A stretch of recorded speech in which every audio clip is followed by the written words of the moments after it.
Yes, read the first question.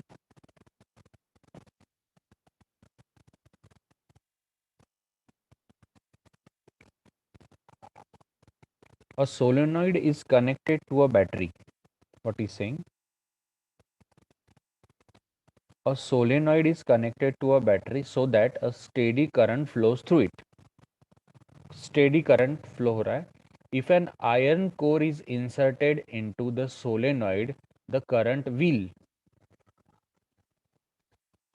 Iron core insert करने के बाद करंट क्या होगा? Increase, decrease, same, first increase then decrease. Now actually we have to discuss it sequentially. देखो होता क्या है इसमें.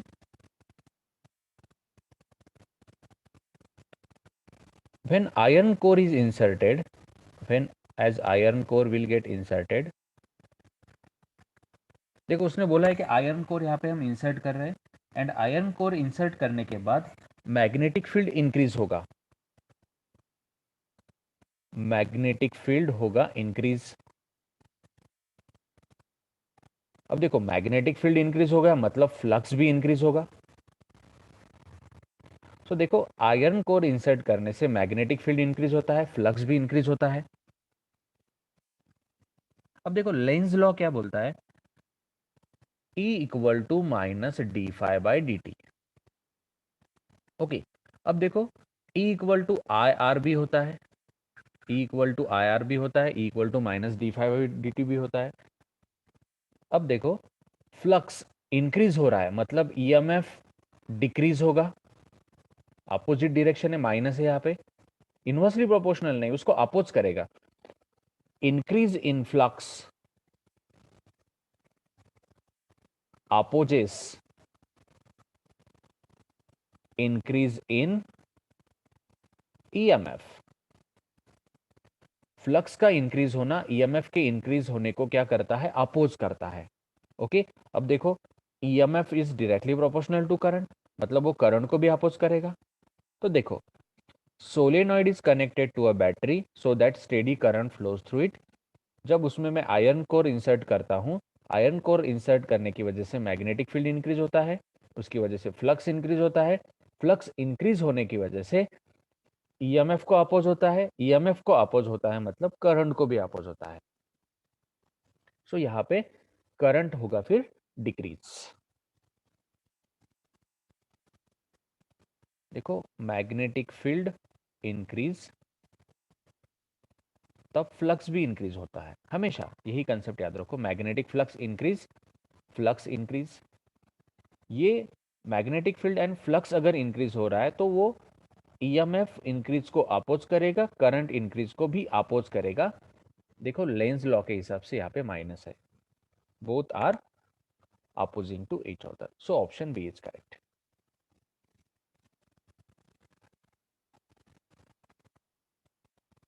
Which of the following statement is not correct? Whenever the amount of magnetic flux linked with the circuit changes and EMF is induced in the circuit S. देखिए जब flux change होता है with respect to time तब EMF induce होता है. ये statement तो correct होना चाहिए, पर हमें यहाँ पे नॉट करेक्ट वाला निकालना है. The induced EMF lasts so long as the change in the flux continues. जब तक फ्लक्स चेंज होते रहेगा तब तक ये ईएमएफ वहां पे लास्ट रहेगा, मतलब वहां पे चालू रहेगा. जब तक फ्लक्स चेंज होते रहेगा वहां पे ईएमएफ कंटिन्यू रहेगा. मतलब ऑप्शन बी भी मुझे करेक्ट लग रहा है. The direction of induced EMF is given by Lenz law. Yes, option C is, statement C is also correct. Statement C भी करेक्ट है. देखो E equal to d phi by d t Faraday ने बताया था, पर Lenz ने बताया कि E equal to minus d phi by d t होता है. मतलब डायरेक्शन के बारे में लेंज ने बताया. सो तीनों भी स्टेटमेंट मुझे करेक्ट लगे. ऑब्वियसली लास्ट वाला, फोर्थ वाला स्टेटमेंट रॉन्ग होना चाहिए. Lenz law is consequence of law of conservation of momentum. Actually ये law of conservation of momentum नहीं है, law of conservation of energy होता है. Lenz law is consequence of law of conservation of energy. मतलब जो statement D है वो wrong statement है और हमें यहाँ पे रॉन्ग स्टेटमेंट ही चाहिए. So option D is our correct option. Option D को मुझे यहाँ पे करेक्ट बोलना पड़ेगा क्योंकि वो स्टेटमेंट रॉन्ग है।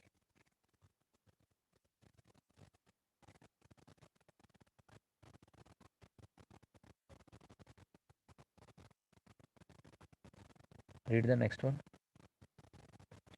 What is saying here? The variation of induced EMF E with time t in a coil if short bar magnet is moved along its axis with constant velocity is best represented as। यहाँ पे एक coil दिखा है, एक magnet दिखा है, उसने क्या बोला है कि ये मैग्नेट इस कॉइल के एक्सिस के अबाउट हम मूव कर रहे हैं ऐसे विथ कांस्टेंट वेलोसिटी, मतलब ये इधर जाएगा उसके बाद वापस भी जाएगा। तो इसमें से कौन सा ग्राफ ट्रू होगा? अब देखो यहाँ पे जब ईएमएफ इंड्यूस होता है, आपको अगर याद होगा तो यहाँ पे टाइम होगा, इधर ईएमएफ होगा। तो ईएमएफ का जो वेरिएशन होता है वो कुछ इस तरीके का होता है, एक तो यहाँ से स्टार्ट होगा, नहीं तो फिर यहाँ से स्टार्ट होगा, कुछ केस में यहाँ से स्टार्ट होगा, कुछ केस में यहाँ से स्टार्ट होगा।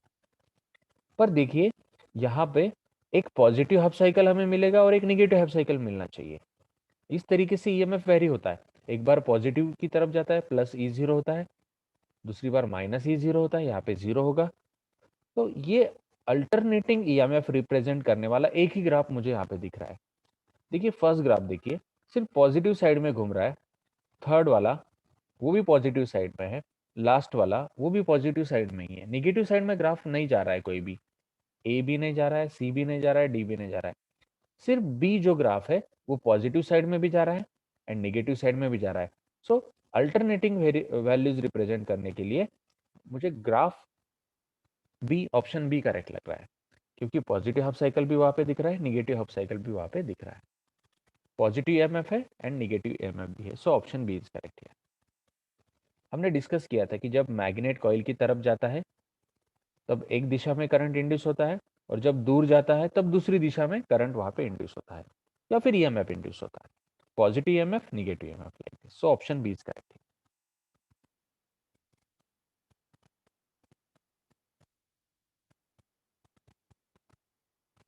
The north pole of a bar magnet is rapidly introduced into the solenoid at one end। एक सोलेनॉइड है समझो हमारे पास इस तरीके का, ओके। उसने क्या बोला है, बार मैग्नेट का नॉर्थ पोल, समझो इधर साउथ होगा, ये नॉर्थ होगा। The north pole of a bar magnet is rapidly introduced into solenoid at one end say A. Solenoid का ये एंड है ए वाला, समझो ये बी वाला होगा। तो एन पोल अंदर जा रहा है सोलेनॉइड के अंदर।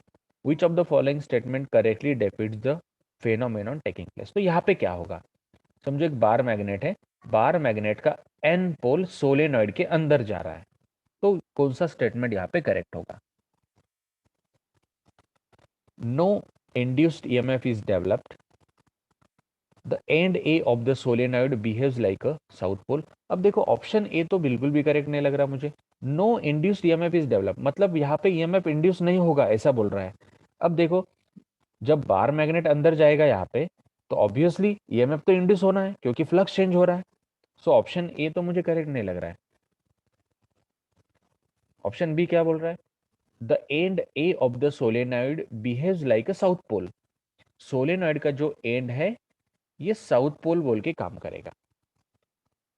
ऑप्शन सी क्या बोल रहा है, the end A of the solenoid behaves like a north पोल।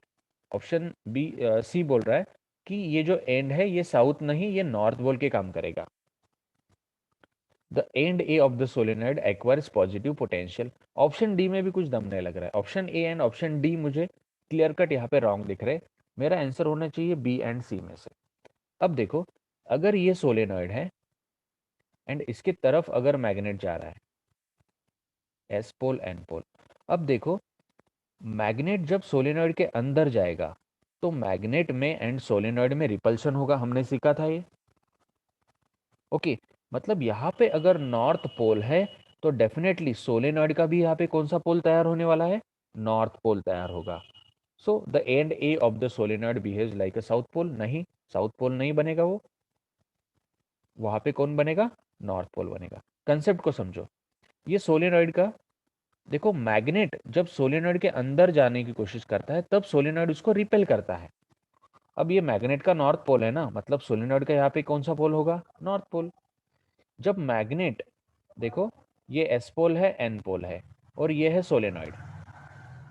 जब मैग्नेट दूर जाएगा ना यहाँ पे, तो सोलेनॉइड उसको अट्रैक्ट करेगा, मतलब यहाँ पे सोलेनॉइड पे एस पोल तैयार होना चाहिए। मैग्नेट के पोल चेंज नहीं होते, मैग्नेट के पोल्स फिक्स रहते हैं, सोलेनॉइड के पोल्स यहाँ पे चेंज होते हैं। समझो कंसेप्ट, जब दूर जाता है तब अपोजिट पोल चेंज होता है अट्रैक्ट करने के लिए, एंड जब नजदीक आता है तब सेम पोल तैयार होता है रिपेल करने के लिए। ओके, जब क्लोज आता है तब सेम पोल तैयार करता है। ओके, जब दूर जाता है, मूविंग अवे, तब अपोजिट पोल तैयार करता है। समझो कंसेप्ट, देखो जब मैग्नेट नजदीक आ रहा है कॉइल के तब रिपल्शन होगा ना, दोनों में रिपल्शन होगा, मतलब यहाँ पे एन पोल फॉर्म होना चाहिए। जब मैग्नेट दूर जा रहा है तब क्या होगा, दोनों में अट्रैक्शन होगा, मतलब डेफिनेटली यहाँ पे अपोजिट, मतलब यहाँ पे एस पोल तैयार होना चाहिए। So option C is correct.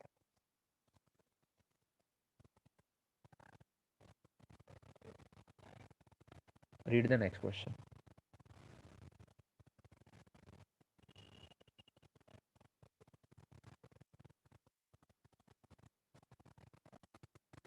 Yes, what is saying, क्या बोल रहा है देखो।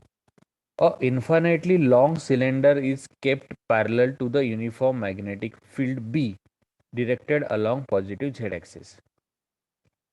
एक यूनिफॉर्म मैग्नेटिक फील्ड है जिसका इंडक्शन है B। एक long cylinder is kept parallel to a, उसको पैरेलल रख दिया एक long cylinder.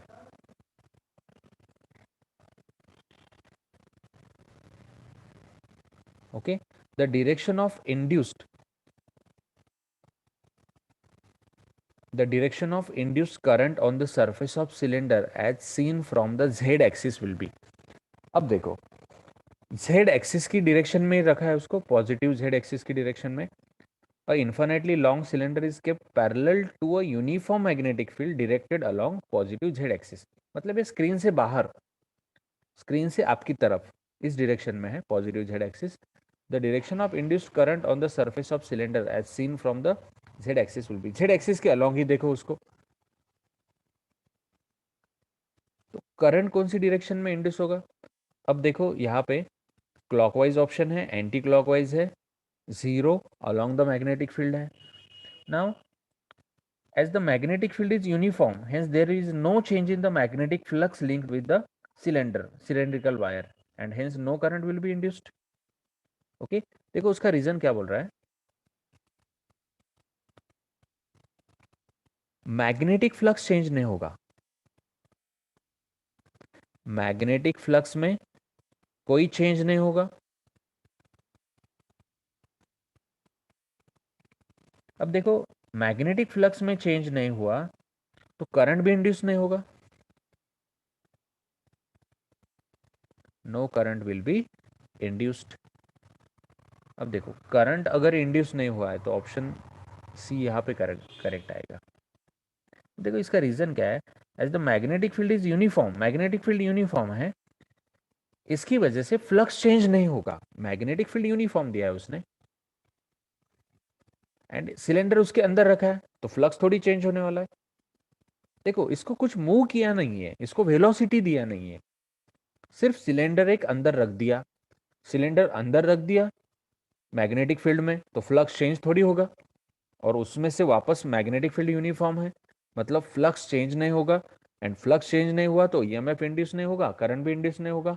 So EMF and current दोनों भी कैसे हो जाएंगे, zero. So option C is correct here, no change in the flux. देखो कंसेप्ट समझो यहाँ पे क्या बोल रहा है कि सिलेंडर बस यूनिफॉर्म मैग्नेटिक फील्ड में रख दिया है, यूनिफॉर्म मैग्नेटिक फील्ड में सिलेंडर को रख दिया है, सिलेंडर को कुछ वेलोसिटी दिया नहीं है, सिलेंडर को मैग्नेटिक फील्ड के बाहर अंदर इस तरीके से मूव नहीं किया है।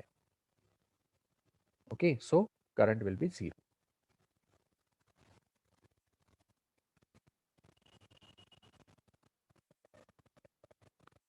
When a wire loop is rotated in magnetic field, एक वायर लूप है, मैग्नेटिक फील्ड में उसको रोटेट कर रहे हैं, ये मैग्नेटिक फील्ड है, इसमें एक वायर लूप को ऐसे हम रोटेट कर रहे हैं, खुद के अबाउट हम उसको घुमा रहे हैं। The direction of induced EMF changes in every 1 revolution, half revolution, 1/4 revolution, 2 revolution. अब देखो आपको पता है कि ईएमएफ कैसे चेंज होता है, एक साइकिल में इस तरीके से ईएमएफ चेंज होता है। समझो यहाँ पे ईएमएफ है 0, यहाँ पे +E0, यहाँ पे -E0। मतलब देखो ईएमएफ यहाँ पे पॉजिटिव हो गया, ये हाफ साइकिल हो गया ना, हाफ साइकिल में ईएमएफ पूरा पॉजिटिव पार्ट उसने कवर किया, 0 से मैक्सिमम हुआ एंड मैक्सिमम से वापस 0 हुआ, इधर टी होगा। अब देखो नेक्स्ट हाफ साइकिल में उसका डायरेक्शन चेंज हो रहा है, ईएमएफ निगेटिव हो रहा है, यहाँ पे ईएमएफ देखो 0 से निगेटिव हो रहा है, सो ईएमएफ का डायरेक्शन देखो हाफ रिवॉल्यूशन में चेंज हो रहा है, हाफ रिवॉल्यूशन में ईएमएफ का डायरेक्शन यहाँ पे चेंज हो रहा है पूरी तरीके से। पॉजिटिव हाफ साइकिल, ये है negative half cycle. So in the half revolution the direction of induced EMF changes.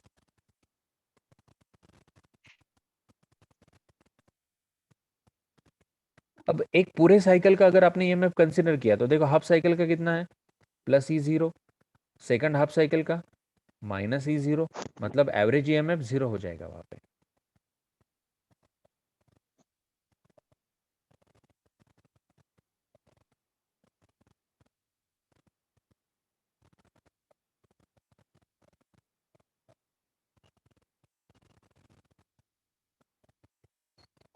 A jet plane is travelling west at speed of, speed दिया है उसने 1600 किलोमीटर पर आवर, मतलब उसको करना पड़ेगा 5/18। सो इट इज, इसको सिंप्लीफाई करना पड़ेगा हमें। सो यहाँ पे आएगा, समझो आई विल सिंप्लीफाई, यहाँ पे 9, इसको हाफ कर दिया, यहाँ पे 800 आया,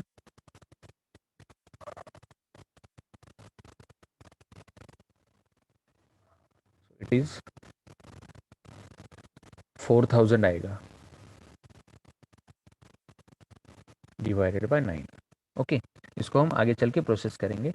इसको अगर हमने सिंप्लीफाई किया 1600 इंटू 5/18, तो ये आ रहा है कितना, ठीक है इसको ऐसे रखते हैं, देखेंगे आगे चल के इसको सिंप्लीफाई करेंगे।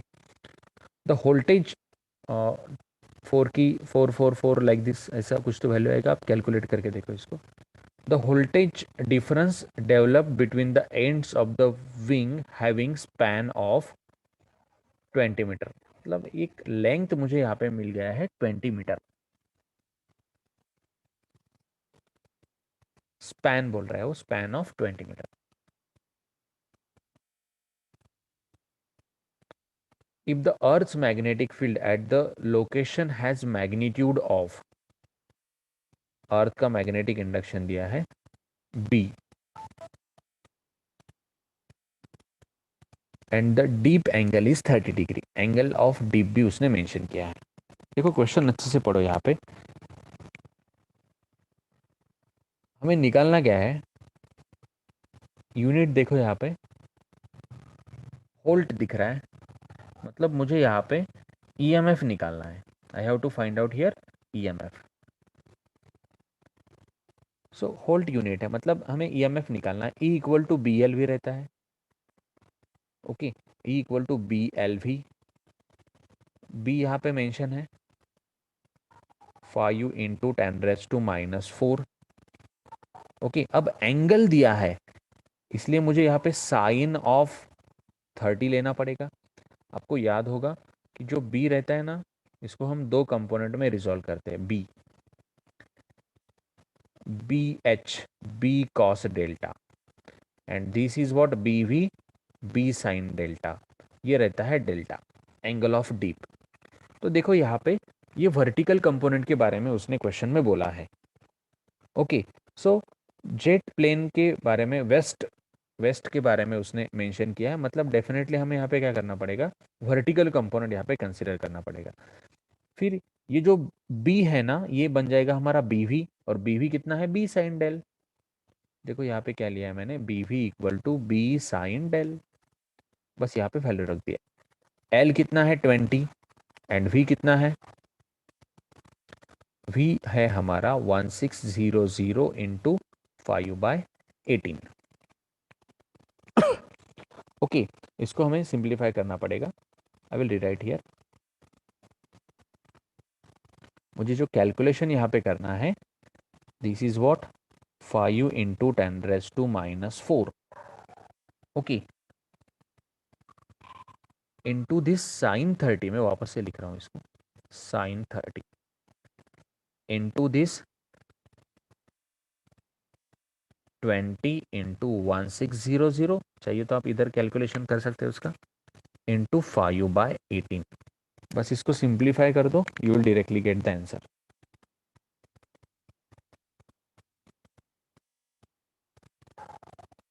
यस,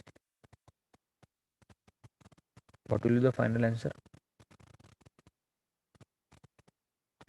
ऑप्शन बी यहाँ पे करेक्ट आना चाहिए। You have to cross check the calculation. अब कैलकुलेशन क्रॉस चेक कर लो, option B should be correct here.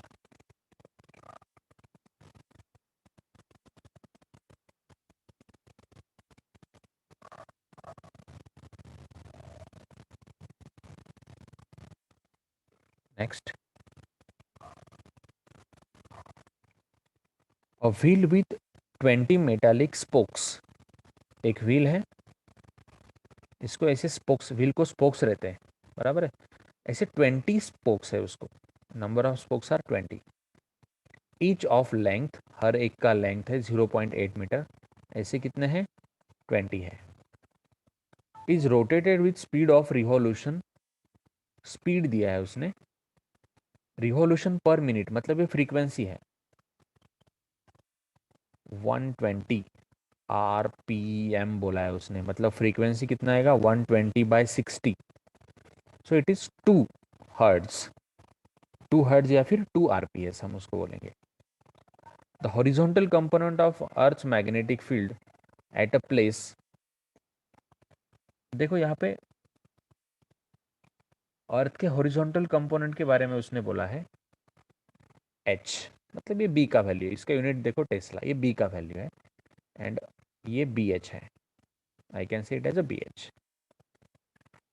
The induced EMF between the axle and the rim of the wheel is, देखो इस type के हम दो क्वेश्चन लेने वाले हैं। एक्सल एंड रीम बोल रहा है, एक्सल इधर रहता है ऐसा, दिस इज द एक्सल, ऐसा एक रॉड रहता है, आपको अगर पता होगा तो आपकी तरफ आएगा इस स्क्रीन से बाहर, तो ये रॉड जो रहता है ना उसको एक्सल बोलते हैं, एंड ये हुआ उसका रीम, ये पूरा का पूरा उसका रीम रहता है, ओके। तो दोनों के बीच में अगर ईएमएफ हमें निकालना है तो E equal to half B⍵L² हमेशा हमें यूज करना पड़ेगा, हाफ B⍵L²। और एक नेक्स्ट क्वेश्चन भी ये टाइप का आएगा। तो देखिए दो चीज़ों के बीच में जब हम ईएमएफ निकालते हैं, ये फर्स्ट वाला हो गया हमारा कंपोनेंट, एंड ये एक्सेल हमारा सेकंड कंपोनेंट हो गया, तब उस केस में हमें क्या यूज करना पड़ता है, half B⍵L²। Now this is what, E, half is half, B is given 0.4 into 10⁻⁻⁴, omega, omega दिया नहीं है, omega is 2πf, so it is 2π, f कितना आया 2, सो ओमेगा हो गया 4π, सो ओमेगा आएगा यहाँ पे 4π, L का square, L is 20, sorry L is 0.8 ना, L 0.8 है, सो हाफ B का वैल्यू देखो यहाँ पे रखा है, ओमेगा का वैल्यू यहाँ पे रखा है 4π L²। Now just make the calculation, it is 1, it is 2, we can guess here answer। now यहाँ पे आएगा देखो ये 0.8, 0.4 इंटू 2, 0.8, इंटू दिस पाई, पाई जैसे कि वैसे, इंटू 0.64 इंटू दिस 10⁻⁻⁴। अब देखो इसको अगर हमने गेस करने की कोशिश की विदाउट डॉट कैलकुलेशन, तो ये आंसर जो आएगा यहाँ पे, समझो यहाँ पे इसको पकड़ लेते 3, 3, okay. Now it should be in the range of, देखो 2.3 तो नहीं आएगा, this Sir, 8 into 3, I will say it is 8 into 3, okay. इसको मैं पकड़ता हूँ 2.4, समझो 8 इंटू 3, 0.8 इंटू 3 कितना, 2.4। अब उसको मल्टीप्लाई किया मैंने 0.64 से, अगर उसको 0.64 से मल्टीप्लाई किया मतलब मेरा आंसर क्या आना चाहिए, 2.4 से अच्छा खासा छोटा आना चाहिए, मतलब 2.4 का 0.64%, बराबर है। मतलब 12 से ऊपर मेरा आंसर जाना चाहिए, क्योंकि 2.4 का 50% कितना आएगा, 1.2। कितना परसेंट हम निकाल रहे हैं, 64% उसका कंसिडर कर रहे हैं, मतलब option D will be correct, option D correct आएगा। अब डॉट कैलकुलेशन करके देखो वहां पे, ऑप्शन डी इज करेक्ट।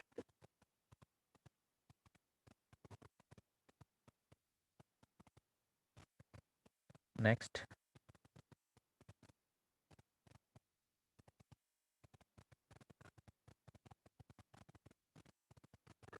वही टाइप का क्वेश्चन है same. A metal conductor of length दिया है 1 metre, rotates vertically about one of its end with angular velocity, मतलब ये ओमेगा दिया है। If the horizontal component of earth's magnetic field, ये बी एच दिया है। The EMF develop between the ends of conductor, देखिए यहाँ पे लॉजिक आप क्लियर कर दीजिए, EMF developed between the ends, पहले केस में भी वैसे ही था, यहाँ पे सेंटर में एक्सल था, इधर रिम था, दोनों के अक्रॉस का ईएमएफ मुझे निकालना था, दोनों के अक्रॉस का ईएमएफ। यहाँ पे भी वही कंसेप्ट है, EMF develop between the ends, दो एंड्स के बीच का ईएमएफ मुझे निकालना है। So E equal to half B omega L का स्क्वायर, वही फॉर्मूला यूज कर रहा हूँ, half is half, B is 0.2 into 10⁻⁻⁴, omega is 5, L का स्क्वायर, एल इज 1, 1 का स्क्वायर। सो ये 2 इधर आ गया 0.1। अब देखो मेरा आंसर ऐसा होना चाहिए जिसमें 5 होगा, अब यहाँ पे सब ऑप्शन में 5 दिख रहा है, इसलिए इसको आगे सॉल्व करना पड़ेगा। So this 5 into 10⁻⁻5 volt, okay. अब देखो 5 इंटू 10⁻⁻5 होल्ट, अगर हमें, अब देखो यहाँ पे हर ऑप्शन में 5 है, तो मुझे इसको कन्वर्ट करना पड़ेगा। यहाँ पे यूनिट क्या दिया है, माइक्रो होल्ट, मिली होल्ट, माइक्रो होल्ट, अगेन मिली होल्ट। अब माइक्रो के लिए मिली मतलब 10⁻³ वहाँ पे होगा, पर ये यहाँ पे ऑलरेडी 10⁻⁵ है, तो मैं इसको थोड़ा सा रिस्ट्रक्चर करता हूँ, 50 इंटू 10⁻⁻6 होल्ट लिख सकता हूँ मैं इसको, 50 into 10⁻⁻6 volt, so 50 micro volt आएगा, option should be 50 micro volt, option C is correct.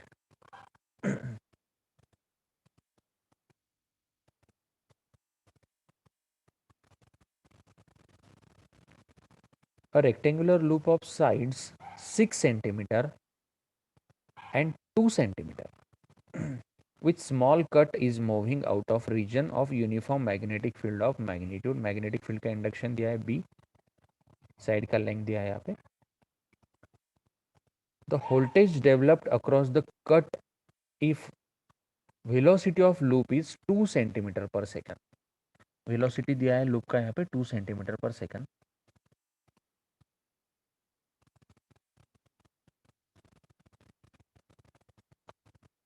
in direction normal to the longer side is, हमें निकालना क्या है यहाँ पे, द वोल्टेज डेवलप्ड, ओके, मतलब ई मुझे यहाँ पे फाइंड आउट करना है, E is what, E is B L V. अब यहाँ पे बी कितना दिया है देखो, बी इज 0.4, एल कितना दिया है, एल मुझे 6 सेंटीमीटर दिख रहा है यहाँ पे, 6 × 10⁻² मीटर हो जाएगा। एंड वेलोसिटी दिख रहा है 2 सेंटीमीटर पर सेकंड, इसको भी -2 करना पड़ेगा। ओके, नाउ इसको सॉल्व करो। तो यहाँ पे इसको सॉल्व करने की कुछ ज़रूरत नहीं है, डायरेक्टली आप इसको गेस कर सकते हैं। 6 × 2, ये 12 आएगा यहाँ पे। 12 × 0.4 × 10⁻⁻4, so 48. Option B is correct.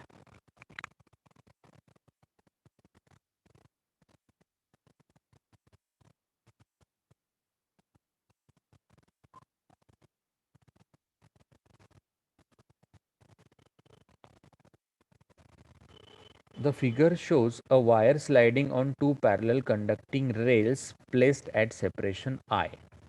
दो रेल्स दिख रहे हैं, इसमें एक वायर स्लाइड हो रहा है। A magnetic field B exists in the direction perpendicular to the plane of the rail. The force required to keep the wire moving at constant velocity V will be. अब देखो, wire अगर constant velocity से move हो रहा है magnetic field में, जो uniform दिख रहा है मुझे, तो उसका फ्लक्स थोड़ी चेंज होगा। देखो, जब ये वायर फील्ड के बाहर जाएगा, अंदर आएगा, तब फ्लक्स चेंज होगा। अगर ये फील्ड यूनिफॉर्म है आपका और वायर इस फील्ड में ही घूम रहा है पूरी तरीके से, तो उसका फ्लक्स चेंज नहीं होगा। अगर फ्लक्स चेंज नहीं हुआ तो वहां पे ईएमएफ डेवलप नहीं होगा, फोर्स भी नहीं होगा। सो अब देखो, इस पे कुछ इनवर्ड फोर्स ही नहीं एक्ट हो रहा है, तो इसको स्टॉप करने के लिए हमें फोर्स नहीं लगेगा। सो option D is correct. Option D यहाँ पे करेक्ट है।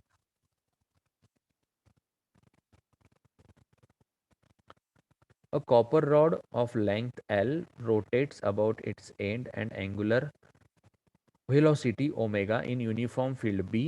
ओमेगा मेंशन किया है, ये L है, ये B मेंशन किया है। EMF developed between the ends of the rod, देखो वापस, between the ends of the rod equal to half B omega L का स्क्वायर। दो एंड के बीच का ईएमएफ अगर निकालना होगा तो हाफ बी ओमेगा एल का स्क्वायर। एनसीईआरटी में इस टाइप के क्वेश्चंस दिए हैं।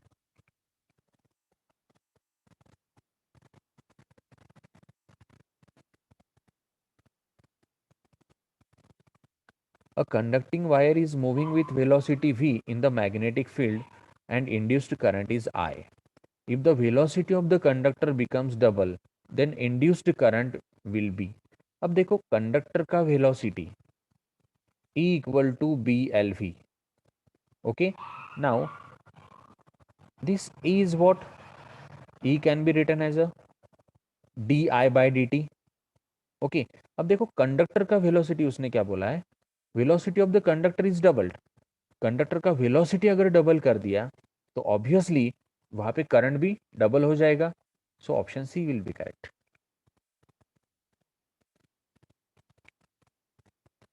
देखो, कंसेप्ट समझो आप, E equal to B L भी रहता है, बराबर है। सो E equal to I R भी रहता है। उस हिसाब से देखो, this V velocity and I velocity is directly proportional to current ना। अगर आपका वेलोसिटी डबल हो गया तो करंट भी ऑब्वियसली डबल हो जाएगा। So option C is correct.